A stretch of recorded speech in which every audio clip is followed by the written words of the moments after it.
पंजाब में सुबह 9-10 बजे से लेके या रात से लेके, अब तो खैर टाइम गुजर गया है, तो अब तो ज़रूरत ही नहीं है, लेकिन इससे पहले भी किसी जगह पे कोई सड़क नहीं बंद की गई, कोई ब्रिज नहीं बंद किया गया।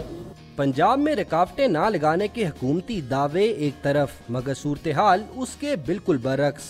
PTI कारकुनान को इस्लामाबाद पहुंचने से रोकने के लिए हुकूमत पंजाब ने भी रुकावटें खड़ी कर दी।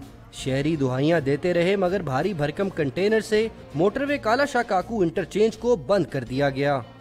मुरीद से लेके लाहौर तक मेरी डेली ट्रैवलिंग होती है, तो हमें तो तकलीफ होती है, ये रास्ता नहीं बंद होना चाहिए। पब्लिक को किसी भी सूरत के अंदर तकलीफ नहीं होनी चाहिए। अब मैंने घर जाना है, मुझे बताया मैं कहाँ से जाऊँ घर।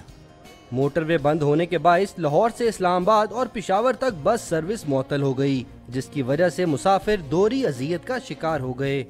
मेरे घर में कुछ मरीजी भी है।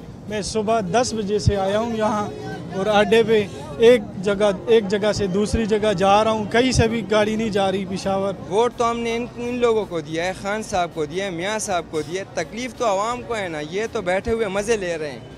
ट्रांसपोर्टर्स कहते हैं जमीनी रास्ता मुनक़ता होने के बाइस बस सर्विस मुअत्तल की गई, रूट क्लियर होने पर बहाल कर दी जाएगी। कैमरामैन जहांजेब के साथ अबू बकर बिलाल, डॉन न्यूज़, लाहौर।